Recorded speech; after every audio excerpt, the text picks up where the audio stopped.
How's it going? This is Will with Corbett Mower Repair. Do you or someone you love have a Toro Timecutter that is taking all your time because your drive belt keeps jumping off? You know, I like these mowers overall, especially for the price that they are. The only issue that you have consistently with them is the drive belt. They are so bad about jumping off. I've got a fix for this problem. The customer brought it to me and he said, all I want you to do is put new idler pulleys on it and a new drive belt. I said, yes sir. Ordered the parts, and when I went to install them, I noticed that there was nothing wrong with his drive belt and there was nothing wrong with his idler pulleys. I told him, he said, put it on anyways, that's got to be what the problem is, because the belt kept jumping off. He cuts grass with it one time, the belt comes off again, brings it back. So I'm in here looking, and I have realized what the issue is. So here's your tensioner assembly. There's your tensioner idler pulley. Tension is that way. You want it pulled that way. All right. This spring it's the one that comes on it, but I'll show you what's going on with that in a minute.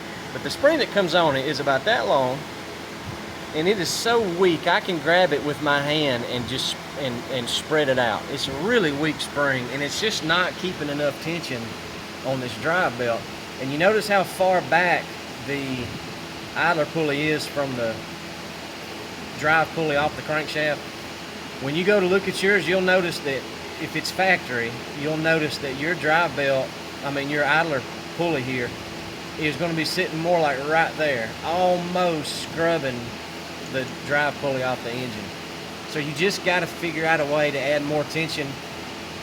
What I did was I just kept the factory spring in there, and then I had this spring laying around. It's just a lot beefier spring. I had to cut this out a little bigger so that this would have free movement, because you don't want it to get hung up on the frame there. Now you may be able to find a spring that's a little more narrow in diameter that will move through there flawlessly, but I didn't. So factory spring that comes on it. Found me another spring laying around, poked a hole in the frame right there to anchor this spring to, and now it's very, very tight, and that's why you've got more clearance here now. So tension it up, put more tension on the system, and that drive belt won't be able to come off like it would before. Before it was so loose that I could just take my hand and roll this off the drive pulley. You shouldn't be able to do that, so it needs to be good and tight. So I really hope that helps somebody, and I hope you have a blessed day.